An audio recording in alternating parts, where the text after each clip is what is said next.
Hello to you, my fellow printer dweebs. You're very welcome to another episode of Community News from 3D Jake. All the news from the community and what's going on with us too. I'm joining you from the 3D Jake office in the center of Graz in southern Austria, a city which has a local election this weekend, and it looks like the Communist Party are on track to winning once again. Here's what's going on in 3D printing right now. Okay, first up is what is new in the shop as always, and the Creality Falcon T1 laser cutter is coming. This is a series of laser cutters. There is a 20 watt and a 40 watt diode laser for standard cutting and engraving, but there is also a 20 watt fiber laser for metal engraving. Now, also coming to this, which makes it way more interesting, is a MOPA module and a UV module. So with MOPA lasers, you can actually engrave with colors on metal. And with the UV laser, you can engrave in glass. We don't have anything like this in the shop, so I'm very interested in trying it out. We also have the A2L in the shop. This is a big build plate, big bed slinger printer. If you're into that. There is also the TTC 450 Pro CNC. This is a big CNC which comes with a 500 watt spindle. The iBus filament dryers, Dias and Tetris are coming. We also have the Rapido X. This is Fatus's new high flow hot end, the new Rapido incarnation with a flow of over 100 millimeters cubed per second. That should be in the shop by this time next month. Also the Fila Dryer S4 Pro, Sunlu's new filament dryer with 2 independent drying chambers. And lastly, we have pre-orders for the Core 1 and Core 1 Plus IDEX upgrade kit available in 4 and 8 tool versions. Okay, and in community news, first off, we have JRRF. It sounds wrong to say JRRF. The Japan Rep Festival, JRRF. JRRF. This is not something we often hear about. I mean, it only started last year, but we're on this side of the world, so it's natural we don't hear about it. But we should, because there was some very cool stuff. I think Yantek's video on this was the best that showed the spirit of RepRap. He saw the Muron, which is a Voron-based printer that prints microfibers of layer thicknesses between 5 and 50 micrometers.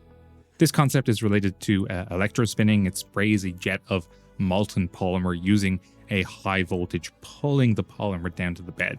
He also saw Boxam 3D. This is a 3D printer with 18 nozzles and a bunch of Prusa mods, including a Prusa Mini modded into a Core XY and another mod that was 2 Mark 3S's changed into a dual bed setup that's twice the build area. Check out his video on it. It's linked down below. So in our last community news, we talked about KliTek. This is Creality's new Toolchanger concept and their new planned flagship printer, the K3. It is pronounced KliTek, by the way, not KliTek. It's the sound the tool makes when it's picked up and parked. KliTek, KliTek. We didn't have that much info on it back then. We released the video on the day that they were going to announce it properly, but we do have info now. And since then, actually, a couple of creators have spoken to Creality about KliTek and the K3. One of them is YGK3D. So we know now that KliTek is going to be sort of an IDEX clone. It's not going to be like Vortec, despite the name. And you will also have the possibility to use different nozzle sizes in the same print, something that you can't really do on the U1 unless you do workarounds. We are expecting the K3 in Q3 this year. So in Taylor from YGK3D's video, Creality did say that the K3 would have Clipper firmware, but they would not provide root access. And I think a lot of people were disappointed at this. But however, since then, they have actually changed their mind. I think they noticed that people really wanted this. So yeah, that's awesome. And it's a good example of why discussion and feedback is important in the community. So well done, Taylor, well done, Creality, and well done to everyone who gave their opinion. Sovol recently announced their Toolchanger. Everyone's getting into it. But this one's a bit different. This one is the M1D, and it is an IDEX Toolchanger, which is a curious mix at first glance, but technically it would allow faster material changes. And you do obviously get the benefit of IDEX. So there's copy and mirror mode. You can basically do 2 prints at the same time, which is very cool. The tools sort of look like IDEX, but it's really hard to see on their marketing material whether they have like a power or data cable coming from them. It looks like they do, so it looks like they're not passive tools like IDEX. Also in new printer announcements, HeyGears recently announced their G1 series printer. This is the world's first consumer-grade, full-color 3D printer. It appears to be very similar tech to the UFIMake E1, but instead of limiting the Z-axis to 5mm, it is now 130mm. It would also have water-soluble supports very similar to Mamaki printers, which this is essentially based on. They do give some examples of prints as well as how much ink is consumed for such a print and how much the ink costs for that. But it's a bit confusing because the first two examples indicate a price of around $90 for a liter of ink, and the third indicates about $27 for ink. And that was for the 3D print, and the others were for flat and textured. So I guess there is quite a difference in the cost of standard color ink and whatever is used for structural and support. Hopefully we get some more news on this soon. Orca 2.4 is out, and it has some sort of unexpected updates actually. There are simple UI changes to the filament list and printer names, there's smoother surfaces on the preview, more rendering options in the graphics preferences giving realistic surfaces like reflections. You can also now double click on objects in the list to frame that in the 3D view. Also, per object skirts are now aware of nearby features. Lightning infill now has more options. Z anti-aliasing has been added. We spoke about this in a previous community news. This blends the layers on slopes together so you don't get that hideous stair-stepping effect. There is also a fuzzy skin change. This is ripple mode for fuzzy skin. So this is not a noise-based effect, but a uniform patterned effect, which, well, makes ripples in the wall. Other changes are that you can now send sliced jobs to the printer as a packaged 3MF instead of just G-code. So all the metadata in the 3MF is now sent to the printer. The data that is on your printer is no longer a hot mess of G1, XY, blah, blah, blah, blah, blah. It is all the info that you see in your slicer. It should be noted that this is set to off by default. Also on MSIX packages added, this is for the installer to be added in the Microsoft Store. And also Orca Cloud has been released. Orca Cloud?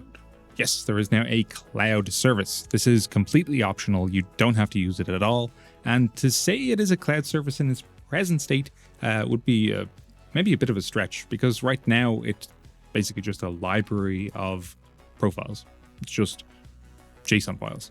But personally speaking, I think this is awesome because, okay, at home, I have like a laptop and a PC. And they both have Orca on them, and I both use them depending on which is just more convenient for me.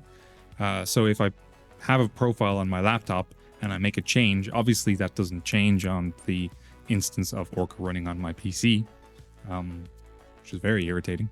But now with Orca Cloud, you can push your changes to the cloud, and then when you open your other instance of Orca on your other computer, you can just pull it from the cloud.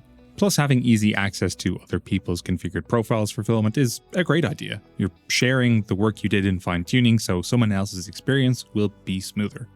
As mentioned before, this is distinct from Orca Slicer, totally optional, but I do see this being incredibly helpful and really looking forward to any other developments in the future. Trident has been updated. Lots of little changes and improvements here. There's new AB motor mounts for longer shafts and double shear support. Belt routing is cleaner, there's new XY joints for corrected pulley alignment, new front idlers inspired by beefy front idlers, single screw belt tension adjustment, over travel on the Y axis, lots of little things, but mostly motion system component changes. Taylor, another Canadian Taylor, Canuck creator, he checked it out back when he was at the Rocky Mountain RepRap Festival, so if you want to see that first look video, then it is linked down below.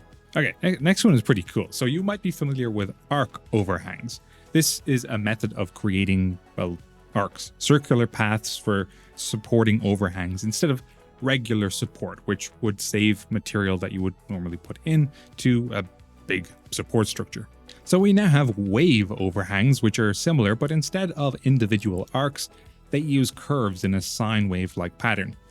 Each curve line overlaps with the preceding one, making overhangs with an angle up to 90 degrees.